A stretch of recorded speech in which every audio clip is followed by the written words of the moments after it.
오늘 이제 또 특세로 따지자면 이제 중반을 막 지나가는 그런 시기죠.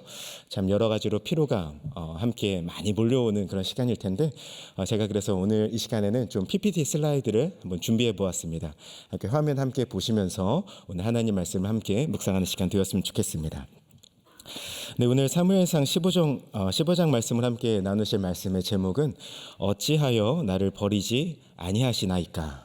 어찌하여 나를 버리지 아니하시나이까? 라는 제목으로 함께 하나님 말씀 나누겠습니다. 우리가 보신 이 창세기 사무엘상 15장 말씀은 하나님께서 사울 왕을 버리시고 이제 다윗을 새로운 왕으로 준비시키게 되는 그 결정적인 계기가 되는 그 사건을 다루고 있는 장면입니다. 자, 오늘 한번 이 말씀을 우리가 22절 말씀부터 보았지만 좀 전체적으로 살펴보기를 원하는데요. 처음부터 어떤 맥락에서 이 22절의 말씀이 있었는지 한번 1절 말씀부터 함께 보실까요? 우리 15장 1절 말씀 우리 함께 읽겠습니다. 시작.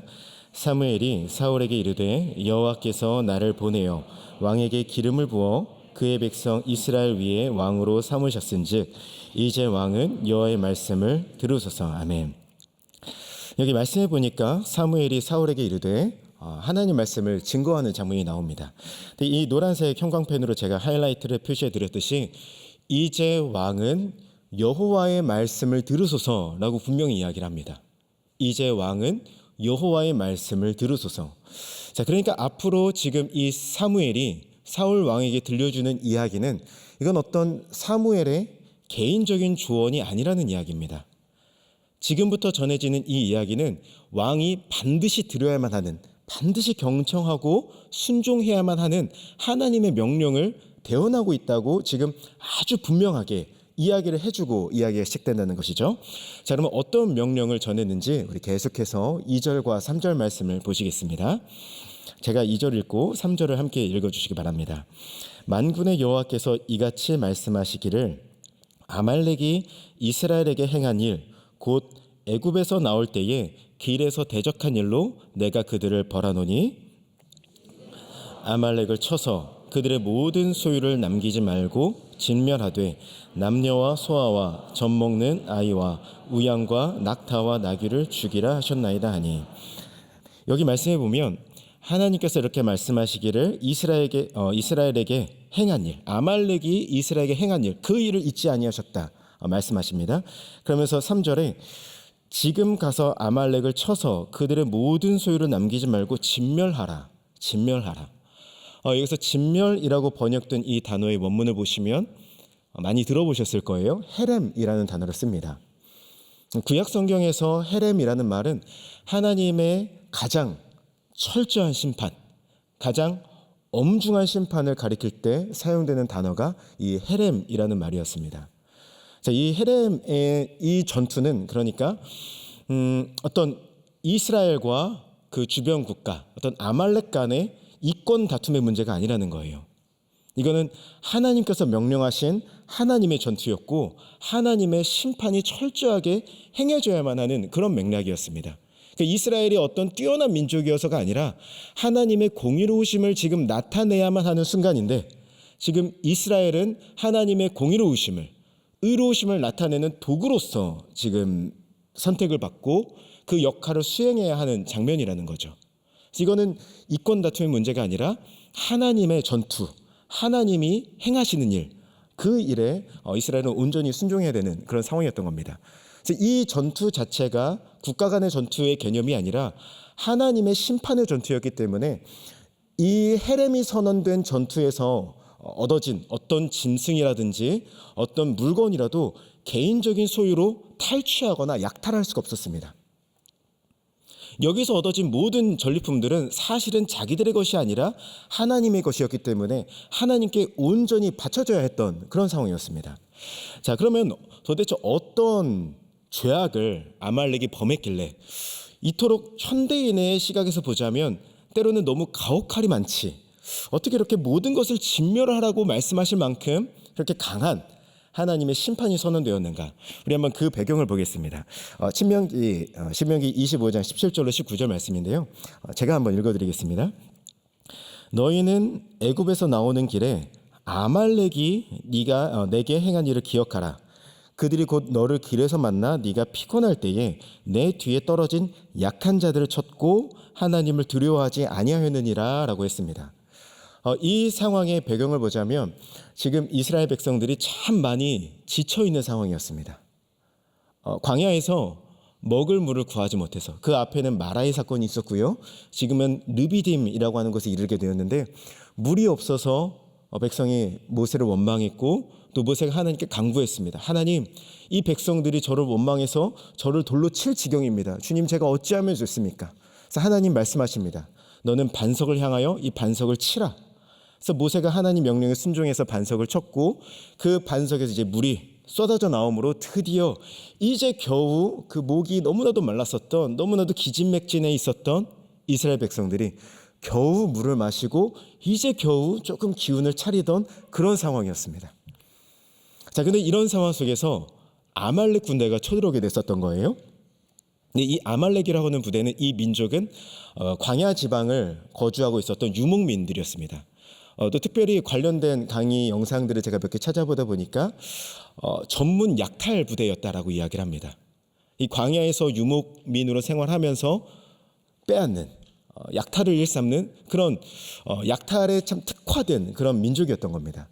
근데 아까 여기 18절 말씀에 또 나와 있듯이 이들이 이스라엘 민족을 습격하는데 내 뒤에 떨어진 약한 자들을 쳤다고 했습니다. 가뜩이나 지금 광야길이 힘든데 그 광야 행렬 중에서도 가장 이 메인 행렬을 따라올 수 없었던 연약한 자들, 몸이 불편하신 분들이나 연로하신 분들이나 어린아이들, 도무지 따라갈 수 없고 저항할 수 없는, 대적할 수 있는 그런 힘이 없는 약한 자들을 쳤다라는 이야기입니다. 그래서 하나님께서는 이렇게 저항할 수 없이 정말 이런 약한 자들을 치는 이 아말렉의 악랄함을 반드시 심판할 수밖에 없었던 그런 말씀인 거죠. 그래서 19절을 말씀해 보시면 이렇게 나옵니다. 그러므로 내 하나님 여호와께서 내게 기업으로 주어 차지하게 하신 땅에서 내 하나님 여호와께서 사방에 있는 모든 적군으로부터 내게 안식을 주실 때에 너는 천하에서 아말렉에 대한 기억을 지워버리라. 넌 잊지 말지니라. 하나님 명령하신 겁니다. 자, 그러면 우리는 오늘 이 사무엘상에서 만나게 되는 이 장면을 우리가 어떻게 이해하면 좋을까요? 여기서 우리는 하나님의 성품을 만나야 되는 겁니다. 하나님은 절대로 이런 죄악을 간과하시는 분이 아니시구나. 하나님은 죄를 그냥 보아 넘기시는 분이 아니시고 반드시 특별히 저항할 수 없는 자들, 이런 권력과 힘 앞에서, 폭력 앞에서 도무지 자기를 지킬 수 없는 자들을 너무나도 사랑하시기 때문에, 너무나도 그들을 긍휼히 여기시기 때문에 그들의 원한을, 그들의 아픔을, 이 죄악을 반드시 심판하셔야 되는, 반드시 하나님의 공의로우심을 세우셔야만 하는 그런 선하시고 공의로우신 하나님이구나. 우리는 이 하나님의 성품을 만나야 되는 겁니다. 그래서 때로는 우리 눈에는 이 하나님의 진노가, 이 하나님의 헤렘이 너무나도 가혹해 보이지만 이 하나님의 진노에 대해서 C.S. 루이스는 이렇게 이야기를 했습니다. 말로만 자신이 악하다고 인정하는 사람에게 하나님의 진노는 야만적인 교류로 보입니다. 그러나 자신의 악함을 지각하는 순간부터 우리는 하나님의 진노를 불가피한 것으로, 하나님의 선함에서 비롯된 필연적인 결과로 보게 됩니다. 여러분, 우리가 이런 맥락에서 생각해 본다면 하나님이 도리어 어떻게 아말렉을 심판하지 않으실 수 있었을까요?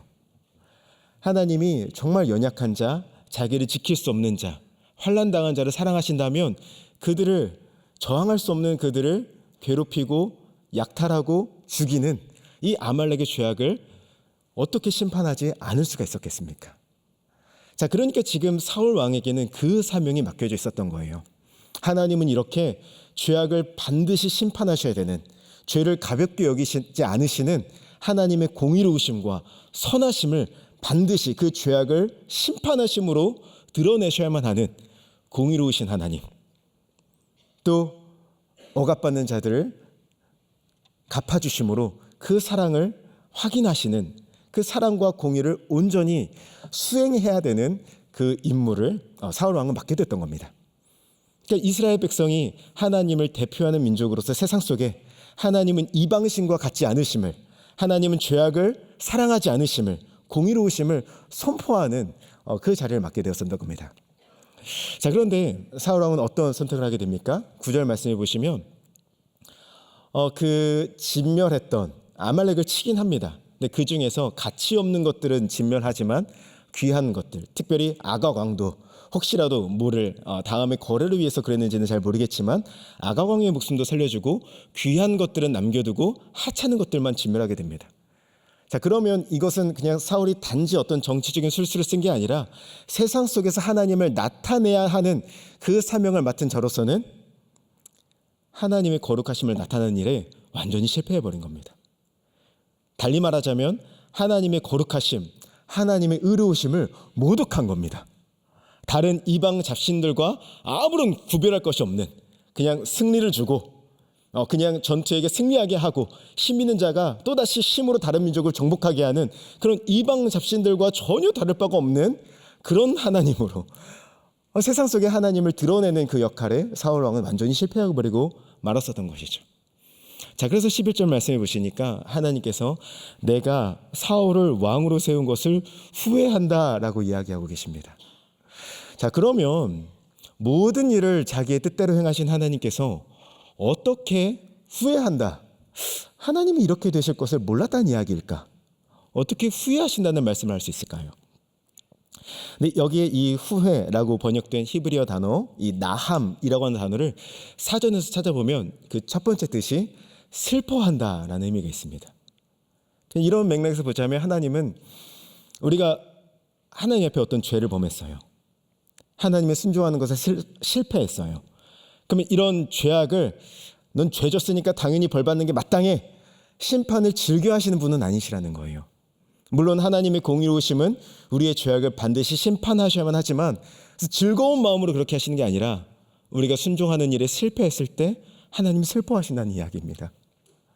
하나님이 왕으로 세우신 그 사울 왕이 하나님께 순종한 일에 실패했을 때 하나님 슬퍼하셨다는 이야기입니다. 전 이 장면을 보면서 우리에게 맡겨진 이 선교의 사명, 또 앞으로 이어질 교회학교 여름 사역의 사명을 돌아보게 되었습니다. 여러분, 참 우리에게 맡겨진 사명이 이스라엘에게 맡겨진, 우리가 바로 주님 안에서 영적인 이스라엘 아닙니까? 우리가 바로 예수 그리스도 안에서 참 이스라엘이라는 사실을 믿으시기를 바랍니다. 우리는 세상 속에서 하나님을 나타내야 하는 그런 사명을 맡은 자가 바로 교회입니다. 근데 우리에게 이 교회에게 맡겨진 사명, 이것은 무엇입니까? 세상 속에 하나님을 나타내는 거예요.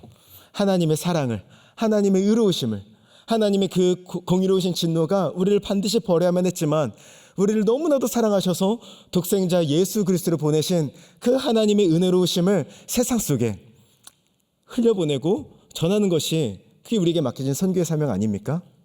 그래서 우리는 이 맡겨진 이 선교 앞에서 주님, 이것은 교회의 선교가 아니라 우리 교회의 어떠함을 드러내고 우리 교회가 얼마나 이 선교를 열심히 준비했는지, 내가 열심히 준비한 이 사역들을 그냥 가감없이 다 드러내는 그런 교회 선교가 아니라 하나님께서 잃어버린 자들을 찾으시는 하나님의 일에 우리를 부르셨다는 사실을 믿으시기를 바랍니다. 하나님의 선교입니다. 우리의 이 선교의 모든 과정은 우리의 어떠함을 드러내는 과정이어서는 안 되고, 우리가 준비한 것을 잘 발표하는 시간이어서는 안 되고, 물론 그것도 중요하겠지만 가장 본질적인 사명이 무엇입니까?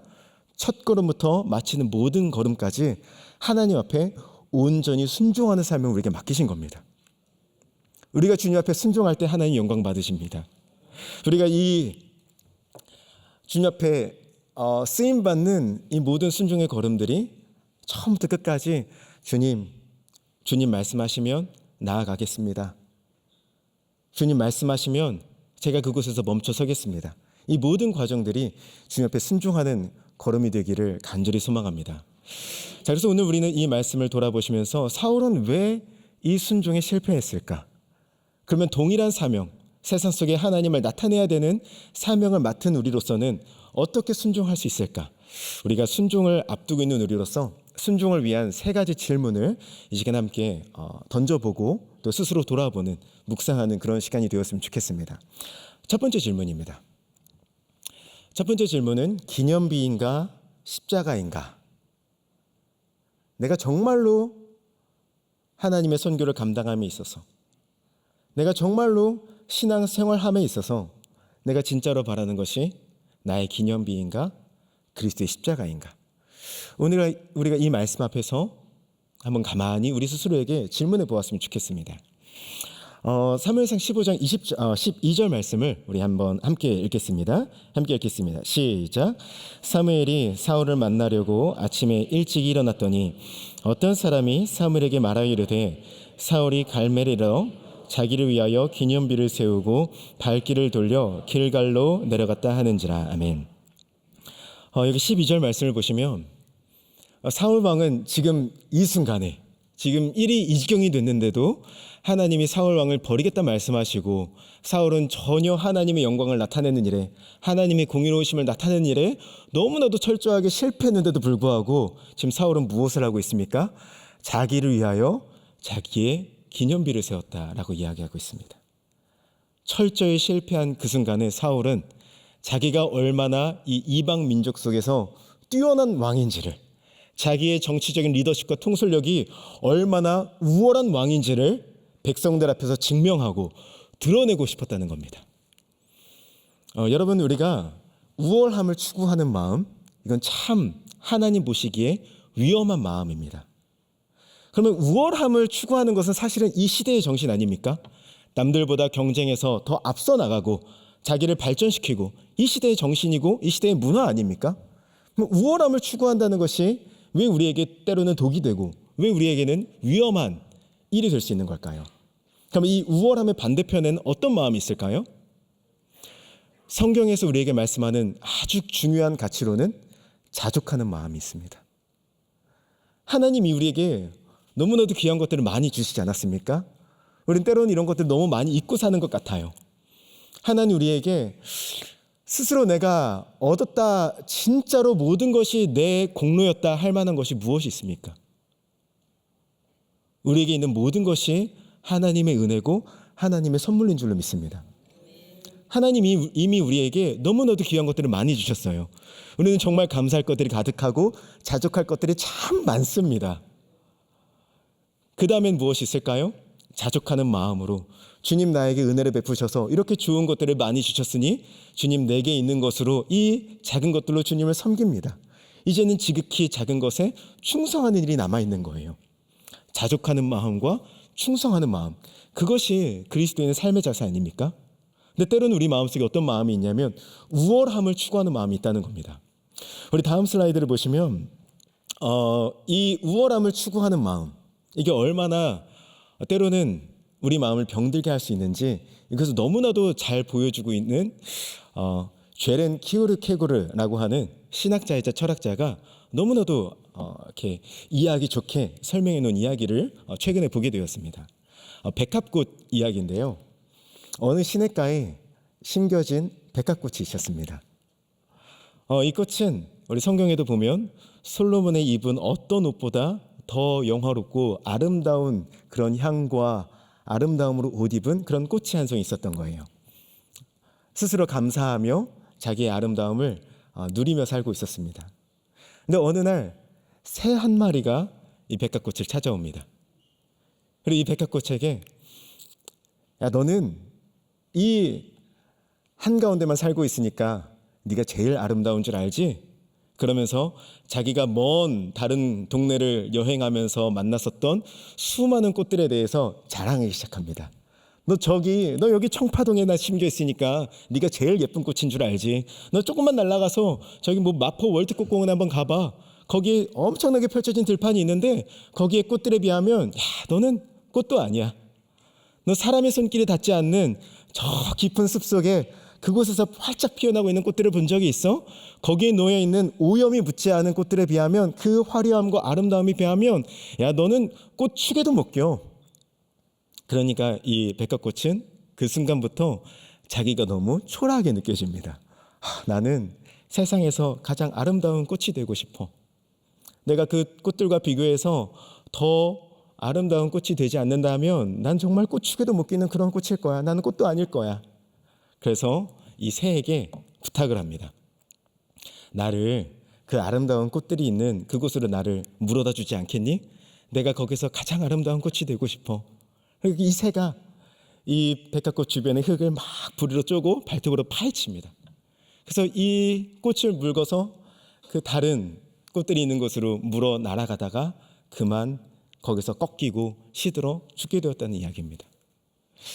여러분, 저는 이 이야기를 보면서 이 모습이 참 현대인들의 모습을 너무나도 많이 보여주고 있다라고 생각했습니다. 여러분, 우리에게는 여러 가지 우월감을 추구하는 모습들이 있습니다. 아까 말씀드렸다시피 우리에게는 정말 하나님께서 좋은 것들을 많이 주셨음에도 불구하고 만족하지 못합니다. 우리 마음이 평안을 얻지 못하고 누리지 못하고 감사하지 못합니다. 언제요? 주변 사람들을 돌아볼 때요. 내가 더 돋보이고 싶은 거예요.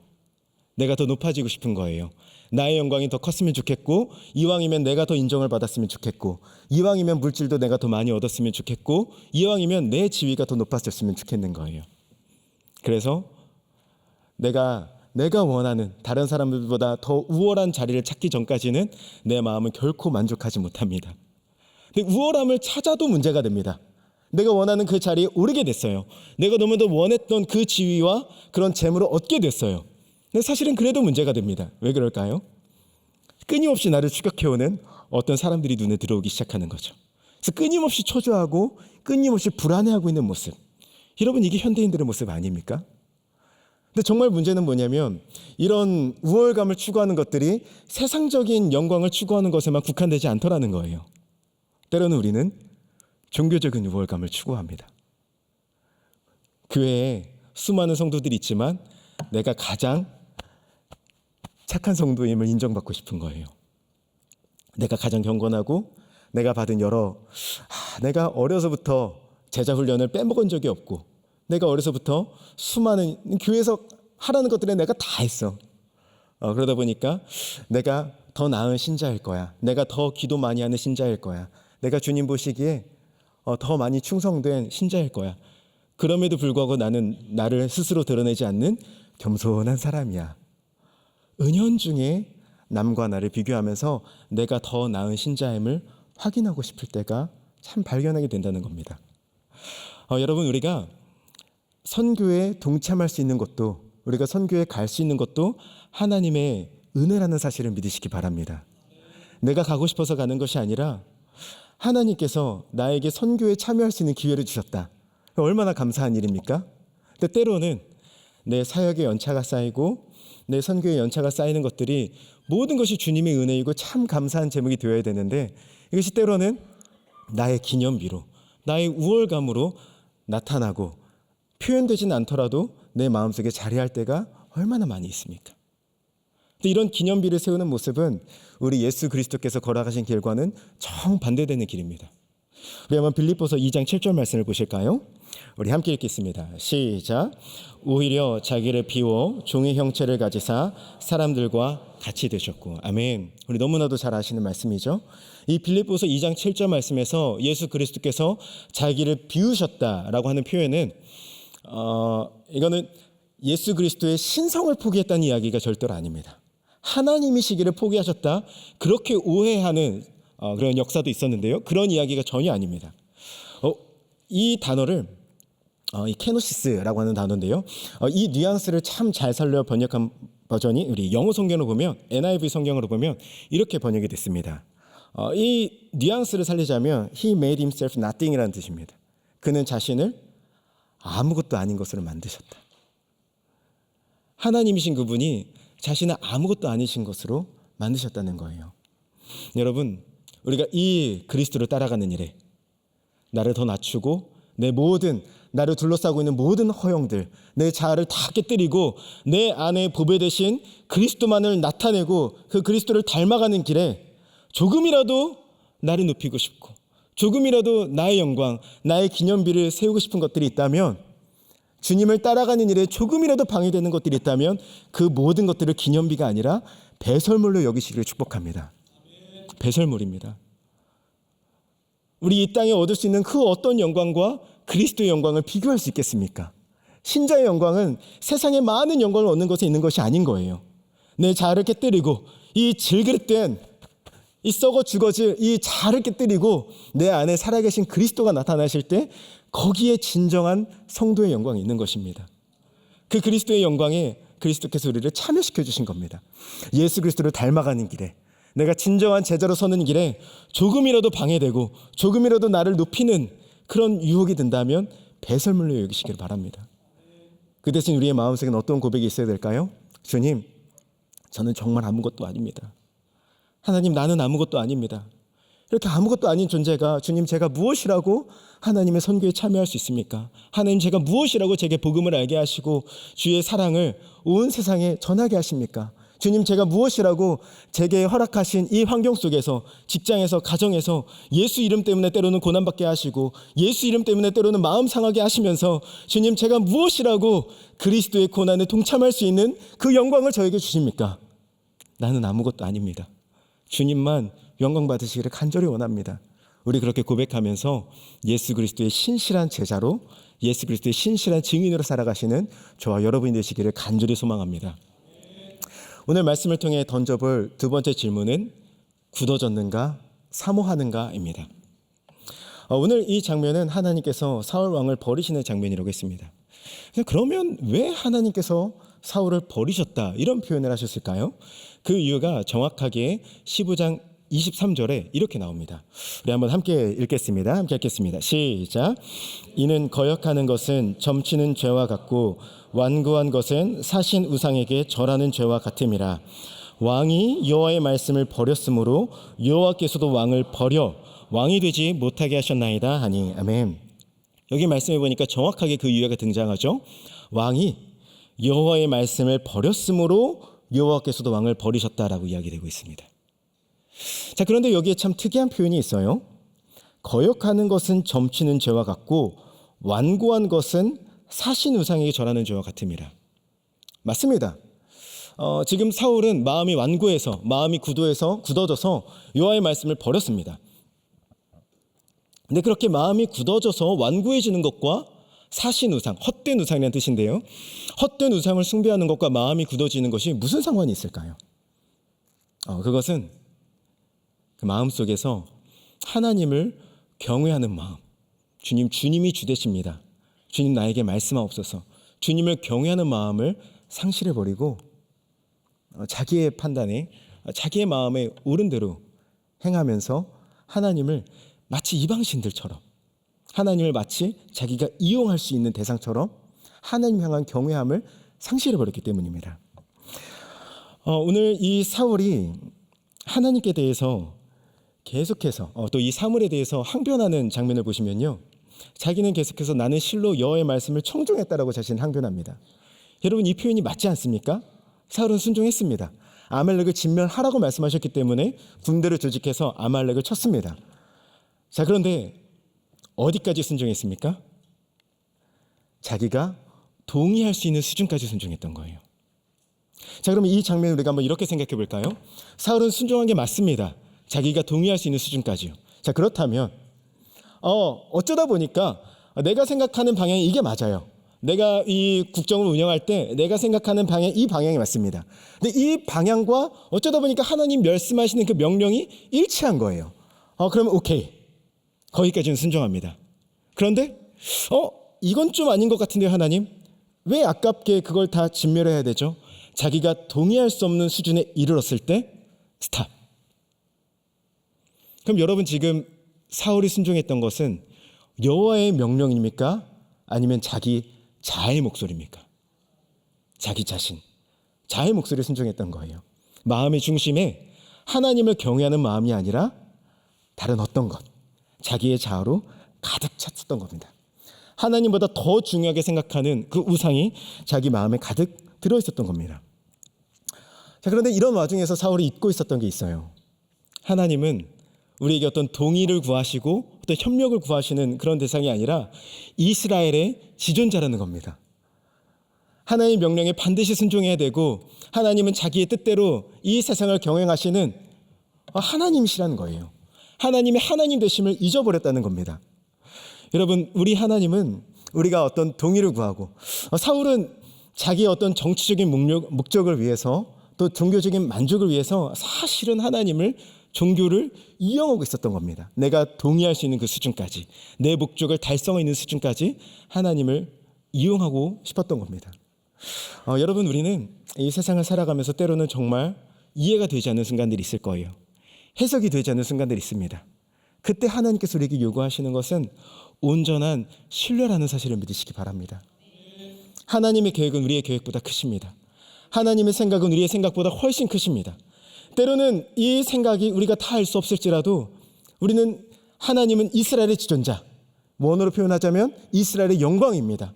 온 세상의 영광 되신 하나님이 주님이시기 때문에 주님 말씀하옵소서. 주님, 제가 다 알 수 없지만 주님을 신뢰하기 원합니다. 내 생각과 내 판단을 신뢰하는 것이 아니라 주님을 온전히 신뢰하기 원합니다. 주님 도와주세요.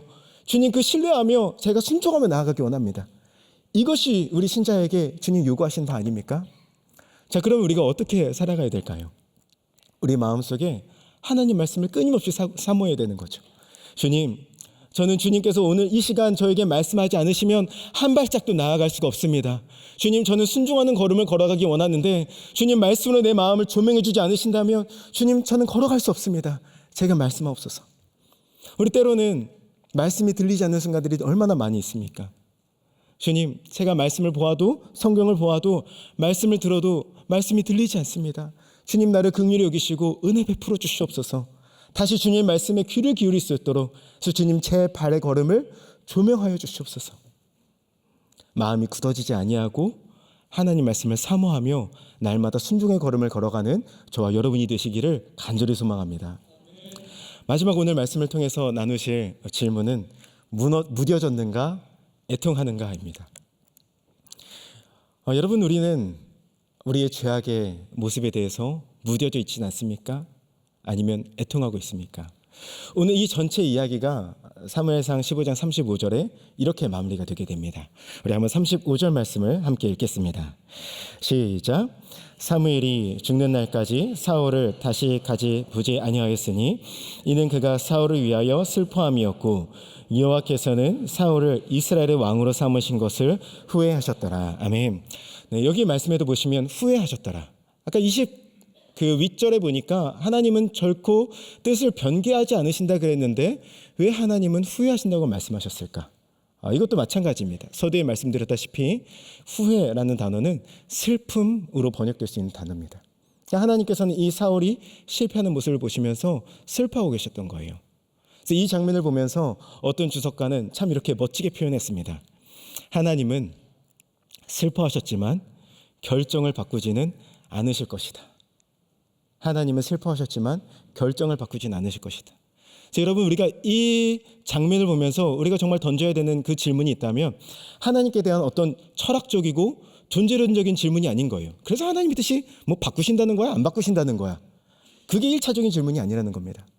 이 본문을 대할 때 우리가 정말 귀를 기울여야 되는 하나님의 성품이 있다면, 그리고 들어야 되는 메시지가 있다면, 내가 돌이키지 아니하고 빠져있는 그 죄악, 내가 무뎌져 버린 그 죄악, 내가 내 겉을 예쁘게 꾸미고 있지만 실상은 하나님과 내 사이에서 해결되지 않은 채 하나님과 내 사이를 오랫동안 거리를 내고 있는 그 죄악, 이 죄악의 문제가 날마다 내리는 그 선택과 결정 속에서 때로는 정말로 돌이킬 수 없는 파괴적인 결과를 가져올 수도 있다는 겁니다.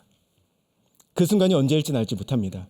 내가 언제 정말 하나님의 성령을 지속적으로 우리가 멸시하고 지속적으로 그 부르심에 우리가 응답하지 않고 마음을 딱딱하게 굳어지게 만들면서 언제 돌이킬 수 없는 지경까지 내 마음이 멀어져 버리는지는 우리는 알지 못합니다. 그렇지만 우리가 분명히 요구되는 자세는 있지요. 우리가 이 말씀을, 그렇다면 우리가 어떻게 주님 말씀 앞에 반응해 나아가야 될까요?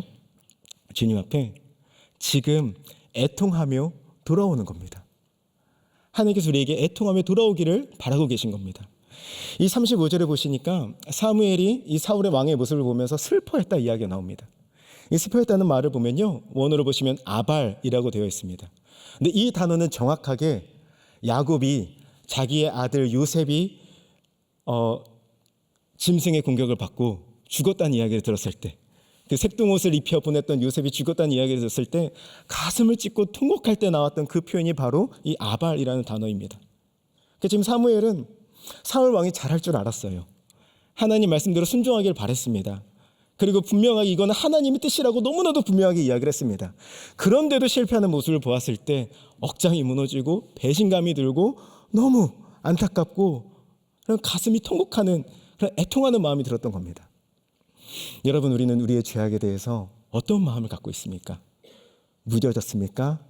아니면 하나님, 이게 저에게 주신 제 자리가 아닌데 주님 어쩌면 주십니까? 주님 불쌍히 여겨 주시옵소서 애통하는 마음이 있습니까? 우리가 바리새인과 서기관을 생각할 때에 바리새인들은 정죄하는 사람, 다른 사람을 정죄하는 사람으로 우리가 그런 이미지를 갖고 있을 때가 많습니다.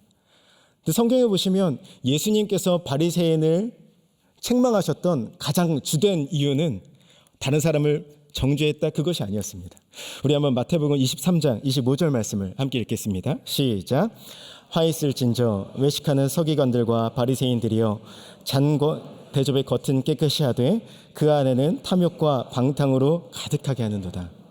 무엇이 문제였습니까? 위선이 문제였습니다. 다른 사람에게 하지 말라고 행하는 그 죄악에, 이것이 죄악이라고 분명하게 말하고 있는 그 죄악에 본인들이 빠져 있다는 것이 문제였습니다. 여러분, 우리는 이 문제에 얼마나 자유로울 수 있을까요? 우리 하나님 앞에서 이 죄악을 숨기지 않고 무뎌지지 않고, 주님, 이 시간 주님의 수술대 위에 올려놓습니다. 주님 불쌍히 여기시고 고쳐주시옵소서 애통하는 마음으로 돌아가는 저와 여러분이 되시기를 간절히 소망합니다. 저는 오늘 이 말씀을 준비하면서 계속해서 마음속에 드는 질문이 있었어요. 아니, 그래도 신실하신 하나님이 어떻게 사울 왕을 버리실 수 있을까? 그게 잘 해결되지 않는 질문이었습니다. 근데 말씀을 쭉 묵상하는 와중에 그렇구나, 내가 질문을 잘못 던졌구나, 이런 묵상의 깨달음이 오더라고요. 제가 진짜로 하나님 앞에 던져야 됐던 질문은 어떻게 하나님이 사울 왕을 버리셨을까가 아니라, 하나님 어찌하여 나를 버리지 아니하시나이까, 그 질문이었던 거예요. 여러분, 우리가 이렇게 사울의 모습을 살펴보았습니다. 사울 왕은 하나님께 불순종한 순간에도 자기의 기념비를 세우고 있었어요. 사울 왕은 하나님 말씀에 경외함으로 나아가는 것이 아니라 딱딱하게 굳어져서 말씀이 들리지 않았습니다. 또 사울은 죄에 대해 무뎌져서 애통함도 없고, 이 순간조차도 나와 함께해서 이 이스라엘 백성들과 장로들 앞에서 내가 수치를 당하지 않게 하소서, 하나님과 멀어졌다는 사실에 아파하는 것이 아니라 백성이 나를 어떻게 볼까 하는 사실에 괴로워하고 있는 것이 사울이었습니다. 이렇게 무뎌져 버렸던 거예요. 근데 여러분, 이 모습들을 가만히 돌아본다면 이게 전부 저와 여러분의 모습 아닙니까? 나의 기념비를 세우고 있고 완고해 있고 내 죄는 감추고 무뎌져 있는 모습들. 주님, 그런데 어찌하여 나를 버리지 아니하시고 다시 은혜의 자리를 부르시고 다시 선교의 자리로 주님 저를 부르십니까? 우리 마가복음 15장 34절 말씀, 우리 결론으로 함께 읽겠습니다. 시작. 제9시에 예수께서 크게 소리시되 엘리 엘리 라마 사박다니 하시니, 이를 번역하면 나의 하나님 어찌하여 나를 버리셨나이까 하는 뜻이라. 아멘. 내가 버림받아야 할 그 자리에서 주 예수 그리스도께서 버림받으셨고, 내가 저주받아야 할 그 자리에서 예수께서 저주받으셨기 때문에 우리는 하나님과 화목하고 다시 은혜의 자리로, 용서의 자리로, 은혜의 보좌 앞으로, 선교의 자리로 나아갈 수 있는 줄로 믿습니다. 온 땅의 주인이라는 그 찬양의 그 영어 원문을 보시면 2절의 가사가 이렇게 되어 있습니다. 주님, 제가 누구이기에 내 죄를 감찰하신 그 눈이 사랑의 눈으로 나를 보시며 다시 일어나기를 바라보시나이까. 은혜입니다. 은혜가 아니고서는 설명될 수 없습니다. 십자가에서 우리를 향해서 쏟아부어 주신 하나님의 그 은혜 때문에 우리가 이 자리에 있습니다. 우리가 무엇을 자랑할 수 있겠습니까? 하나님 앞에서 어떤 기념비를 세우겠습니까? 하나님 앞에서 어떤 영광을 추구하시겠습니까? 주 예수보다도 귀한 것은 없는 줄로 믿습니다. 오늘도 그 예수님 앞에, 주님, 나에게 맡기신 모든 시간까지도, 호흡까지도, 내 삶의 모든 걸음까지도 주님께 다 바칩니다.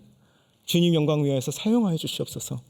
그렇게 작은 일에 충성하며 감사하는 모습으로 주님께만 모든 영광 올려드리는 저와 모든 우리 삼위교회 성도님들이 되시기를 주님의 사랑으로 간절히 축복합니다. 우리 시간 함께 온 땅의 주인 찬양하시고 또 기도하는 시간 갖겠습니다.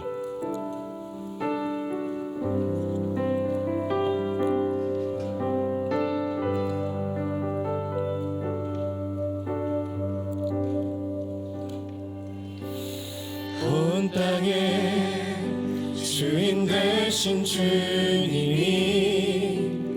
내 이름 아시며 상한 맘 돌보네. 어둠을 밝히시는 새벽별 방황하는 내 맘 주의 길 비추시네. 나로 인함이 아닌 주가 행하신 일로 나의 행함이 아닌 오직 주로 인하여 나는 오늘 피었다 지는 이름 없는 꽃과 같네. 바다에 있는 파도 한계와 같지만 주는 나를 붙드시고 부르짖음 들으시며 날 위하다 하시네. 주님은 나의 죄를 보시고 사랑의 눈으로 날 일으키시네. 바다를 잠잠하게 하시는 내 영혼의 폭풍 고요케 하시네. 고백합시다. 나로 인함이 아닌 주가 행하신 일로 나의 행함이 아니라 오직 주님의 이름을 고백합니다. 오직 주로 인하여 나는 오늘 피었다 지는 이름 없는 꽃과 같네. 바다에 있는 파도 안개와 같지만 주는 나를 붙드시고 부르짖음 들으시며 날 위하다 하시네. 우리 다시 한번 더 고백합니다. 나는 오늘 피었다 지는 나는 아무것도 아닙니다. 주님만 영광 받아주시옵소서.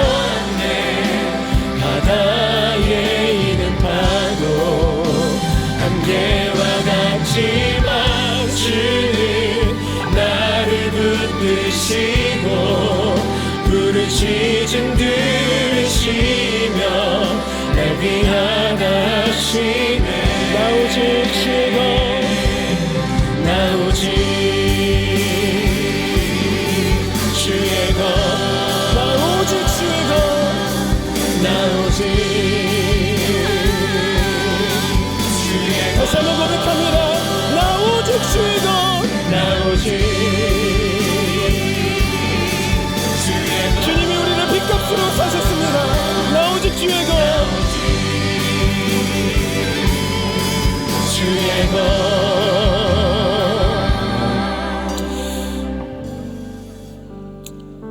세상은 높은 곳으로 오라, 넓은 길로 오라, 영광의 길로 오라고 손짓합니다.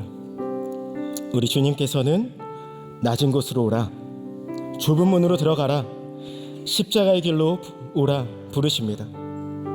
이 주님의 물음 앞에서 어디로 가시겠습니까? 이 시간 기도하실 때 주님, 나의 교만과 허영을 깨뜨려 주시옵소서. 주님, 나는 아무것도 아닙니다. 나 오직 주님의 것입니다. 오늘 이 시간도